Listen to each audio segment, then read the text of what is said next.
నేను ఇప్పటికైనా విజ్ఞప్తి చేస్తున్నా, సూర్యాపేట జిల్లా రైతుల తరఫున నేను దండం పెట్టి అడుగుతున్నా, నీళ్ళు ఇవ్వండి, రైతులు కాపాడండి. దుర్మార్గం ఇది. ఇంత దుర్మార్గంగా ప్రభుత్వం ఉండడం అనేది పద్ధతి కాదు. వాస్తవానికి అద్భుతంగా పంటలు పండించిన ప్రాంతం ఇది. వద్దన దాకా నీళ్ళు ఇచ్చినాం గతంలో. ఒక రైతుగా ఇది చూస్తే బాధ కలుగుతుంది. దయచేసి ప్రభుత్వానికి విజ్ఞప్తి చేస్తున్నా, దండబెట్టి అడుగుతున్నా, నీళ్ళు వదలండి, రైతులను బతికించండి అని.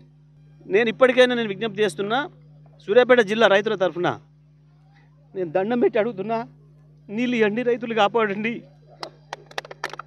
దుర్మార్గం ఇది. ఇంత దుర్మార్గంగా ప్రభుత్వం ఉండడం అనేది పద్ధతి కాదు. వాస్తవానికి అద్భుతంగా పంటలు పండించిన ప్రాంతం ఇది. వద్దన దాకా నీళ్ళు ఇచ్చినాం గతంలో. ఒక రైతుగా ఇది చూస్తే బాధ కలుగుతుంది. దయచేసి ప్రభుత్వానికి విజ్ఞప్తి చేస్తున్నా, దండబెట్టి అడుగుతున్నా, నీళ్ళు వదలండి, రైతులను బతికించండి అని. మరిన్ని వీడియోస్ కోసం ఛానల్ ని సబ్స్క్రైబ్ చేయండి. లేటెస్ట్ అప్డేట్స్ కోసం వాట్సాప్ ఛానల్ ని ఫాలో అవ్వండి. ఆ లింక్ డిస్క్రిప్షన్ లో ఉంది.